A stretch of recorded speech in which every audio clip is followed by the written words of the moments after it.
আমরা রাজনৈতিক যোগ্যতাকে গুরুত্বপূর্ণ মনে করি। এতদিন বাংলাদেশে বিভিন্ন বড় বড় সো কল্ড পেশার মানুষজন গিয়ে সংসদকে তারা সৌন্দর্যমণ্ডিত করেছিল, কিন্তু আমরা কি দেখেছি, তারা তাদের জায়গা থেকে মানুষের প্রতি যে দরদ অনুভব করা, মানুষের জন্য কাজ করা, ন্যায় নিষ্ঠার সাথে কাজ করা, এই কাজগুলো করতে পারে নাই।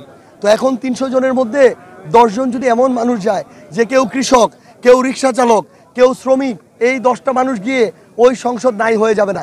বরং আমরা নতুন করে দেখতে চাই যে ওই মানুষগুলো গিয়ে তারা তাদের অধিকারের কথা বলুক। কারণ যারা এমপি হয়ে ওই সংসদে এতদিন ধরে গিয়েছে, আমরা আমাদের জায়গা থেকে দেখেছি যে তারা রিক্সাওয়ালাদের কষ্ট ভুলে গিয়েছে, কৃষকের কষ্ট ভুলে গিয়েছে, যারা অটো চালায় তাদের কষ্ট ভুলে গিয়েছে, যে ভাইরা আমাদের শ্রমিক তাদের কষ্ট ভুলে গিয়েছে। আমরা চাই যেমন আইনজীবীরা যায়, ডাক্তার যায়, ইঞ্জিনিয়ার যায়, শিক্ষাবিদরা যায়, আমার কৃষকও ওই সংসদে গিয়ে কৃষক হিসেবে সারা বাংলাদেশের কোটি কোটি কৃষকের প্রতিনিধিত্ব করুক। এবং আমরা মনে করি এর মধ্য দিয়ে সংসদ সমৃদ্ধ হবে, জনগণের যে চাওয়া পাওয়া সেগুলো আরও বেশি পূরণ হবে।